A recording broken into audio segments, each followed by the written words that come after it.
Alright, ladies and gentlemen, Fab's in the house and welcome back to the channel. Today I'm in the house with this beauty right over here. I've got the Andre Thorburn L45 liner lock knife here with me for a review. We're gonna analyze the look, the sound, the feel. We're gonna have some fun, but hey, don't forget to like the video, to subscribe to the channel, to leave a comment, to share the video, and to engage. Just let me know what you think about this one. I'm really curious. I want to know what are your thoughts about this fella, because I just happen to love it. So let me know. Let's quickly see how big this guy is. We're gonna have like a 3.1 inch long blade, and we're gonna have like a 4.2 inch long handle. So let's see how this guy is comparing up to some other options. Right over here I've got Ontario Rand number 2 and Ontario Rand number 1. You can see this guy is just a little bit bigger than the 2, but definitely smaller than the 1. And another couple options I want to show you to you guys. This is the Benchmade mini bag out, and this is the full size bag out. Maybe they're gonna do an XL bag out, who knows. This is just smaller because it's kind of like the same size as the Thorburn. Next up, we can show you the Spyderco Para 3 and the Spyderco Paramilitary 2. Look at that. So now you have an idea on how this guy compares up to these two pretty popular options, as well as pretty popular options like the large 21 from Chris Reeve and the small Sebenza 21, also Chris Reeve knives. So Thorburn just happens to fall in between these two guys. So you have an idea that this is going to be a pretty cool size. Like, for example, this is another Chris Reeve knife. This is the Nandi, and you can see where this guy stands. So Nandi is a tiny one. Also want to show you these two gorgeous one from Shikogorov Custom Division, F95 NL and Neon NL, like that. Look at this. Pretty much same size of the Neon NL, but Neon NL is one of the best knife for when it comes to handle to blade ratio. I mean, the Thorburn is no slouch. It's pretty good, pretty decent, but that's just like another level. So this is a South African made custom knife, Andre Thorburn. Price on this guy is going to be around $800, something in that ballpark. Overall look is gorgeously sleek, elegant. You got these ivory G10 scales to cover the titanium, slightly teal blue anodized liners underneath those beautiful scales, nicely 3D milled. You have this accent going on, these two lines, creating like an even slimmer look for this classy carry. It's gorgeous. It's a fantastic liner lock. This is the L45 knife. You have some nice chamfering going on all around the perimeter.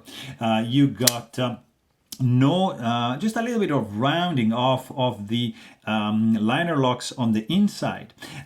You have no internal skeletonization on the liners, as you can probably see from this angle. You have this wide finger groove, which can allocate 1 or 2 if you just do a little bit more advanced grip, but really gorgeous indeed. As I mean, the lines here like like this seagull wing kind of affair going on. It's just beautiful. Very sinuous. Then you got, of course, a G10 backspacer, like full length backspacer, covering the heel and getting to this point where it's protecting your finger from being snagged by the tip of the blade, which is, by the way, perfectly centered right there. Superb look, guys. I mean, flipper tab. It's very nice and distinctive with these two holes. It's classic from Andre Thorburn. Like in some knives, it just sticks out like that, so it creates kind of like an A, and that's like for Andre. That's my assumption. So this is not like that. You see, this hole is a little bit above that, but still. Also, you got these screws. That's my first nitpick, to have like T5 little screws for the scale, just to keep the scale in place. It's not a biggie. You get a T6, just use T6 for everything and it's gonna be fine. Maybe T8 for this one, yeah. But that's just a minor complaint that I have.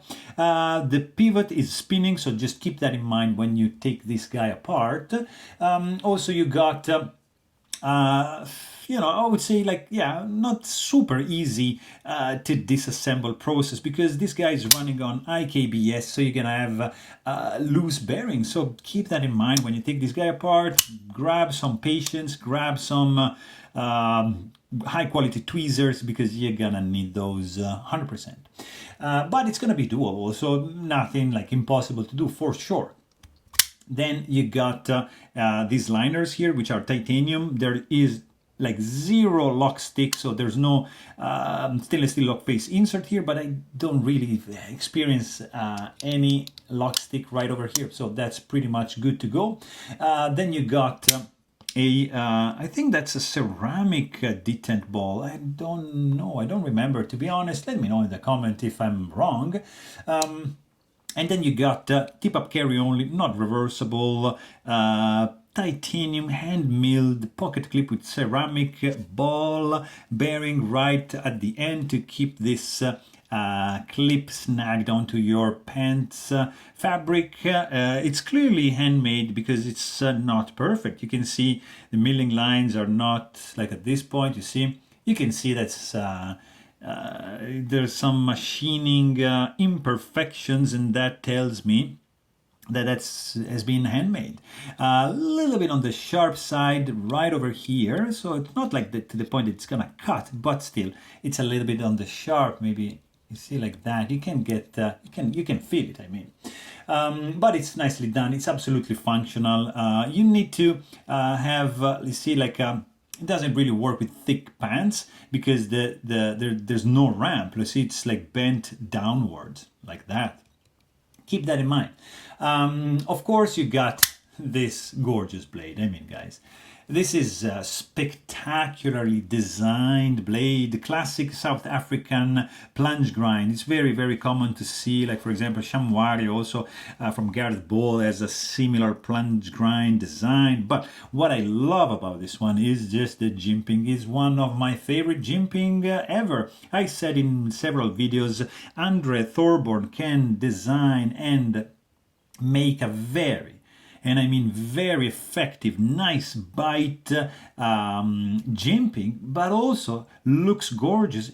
And if you don't want to just press your finger in it, it just works like wonder. It's just like so smooth to the point that when you just press it, boom, gets your thumb locked in place, like to a level that it's unique. I truly love this spacing, the depth. You can see from this angle that's clearly handmade. It's not like 100% perfect, but it's really close to machining perfection. I love this stuff. And also I love the different spacing on the jimping going on the liners. It's gorgeous. And then you got this blade. I mean, guys, look at that. From here it starts the swedge, which you see it starts from this point and then you see goes down. It's not like a straight line, it just curves up to the tip. Come on, how sexy is this? I think it's just gorgeous, and it continues with the plunge grind together to this point of intersection. It's amazing. You got 30% belly, a slight recurve blade up to the sharpening choil, which thickens a little bit to the end, so that's another nitpick that I have, just a minor complaint. But it's there, you can see it. You see, right at the end gets a little bit thicker. But this is a nice hollow grind, beautifully made. Hand rub satin horizontal lines for the swedge is a little bit on the diagonal. For the primary bevel is horizontal, and you got polished, mirror polished flats. Incredible blade finish, blade shape. I truly love it. Nice sharpening choil over here. You got Andre Thorburn custom with the logo and IKBS ceramic logo right here on the ricasso, basically in the back. Gorgeous, really, and I say gorgeous blade shape, one of my favorite. And then you got your flipper tab over here, a little bit of jimping, effective 100%, some chamfering, so pretty good to go. And then you got this sound here, guys. I don't know, tell me what you think. Clack, tick, clack, tick. I mean, it's just fantastic. This sound is so pleasant.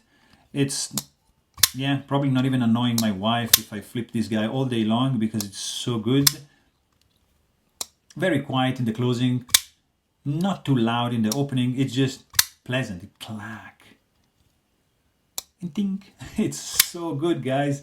I could keep going on and on, but let's move on to the weight of this guy, which doesn't feel like super heavy in the hand. This guy is gonna be, look at that, 3.08 ounces in your pocket. You cannot complain about this. Also, you cannot complain about any hotspot because it's gonna be very, very good in the hand. Not really any sharp edges. I don't feel anything. Jimping, outstanding. You have this thumb ramp, you see, just sweeping up a little bit, and this jimping, super effective, fantastic grip. It's just the perfect jimping. I love it. You can even do like a reverse grip. Super comfy. You got some finger guard created by the flipper tab right over there. You're gonna be pretty much good to go. Nicely balanced. It feels also super solid in the hand. Of course, you got the full length back spacer in G10, rock and rolling here in the back. It's not slippery, because there's some 3D, some texturing going on the handle, so it's not super grippy, of course, but yeah, it's gonna stay there. And fit and finish is just spectacular. Like, I mean, come on, guys, there's nothing that is not perfect in this one, except for a couple things. Actually, I'm gonna say that in a second. Here is just gorgeous. Jimping is great. The flushness with the, I mean, this area here, you got the scale, the liner, the blade, the scale, the liner and the scale is just gorgeously flush. It's a pleasure to touch like this area. You don't feel anything. And here as well, I mean, fantastic. Of course, nothing is rattling if you shake it. You don't have any gaps, misalignment. Everything is where it's supposed to be. There's no lock stick, as I said. There's one major issue, let's say. Here, look at that. Here, this is the amount of lock bar sticking out when you want to disengage this guy. You have to grasp, this area here. So I get it, like jimping, it wouldn't look good, but just do a little bit more. Just shave this off a little bit more so it's more comfortable to disengage the lock bar, because everything else is just spectacular, except for the T5 and a little bit of sharpness here. We are so close to get like a perfect knife, it's not even funny. You got, of course, IKBS, and that's why the action is just like ridiculously smooth. And this is not about drop shotting, this is about gliding shot. So this just like a very, and I mean very gentle nudge is gonna get your knife close. And this is like what's something that I truly love. If it's below a point, look at that, just a very minuscule amount of wiggle, it's gonna get your blade, look at this, in the closed position. And this is one of my favorite actions. Super smooth, not guillotine shot, but look at that, smooth, controlled gliding, really good. And that's made possible because the detent is great and the lock bar tension is just so perfectly dialed in that, look at this, look at that, guys. I don't know what else to tell you. This is a gorgeous knife, really a home run. I'm in love. I love it. The blade shape, the sound, the feel, the jimping, the action. It's just stellar. So there you have it. Hope you guys enjoyed this video. Thanks for watching and stay tuned.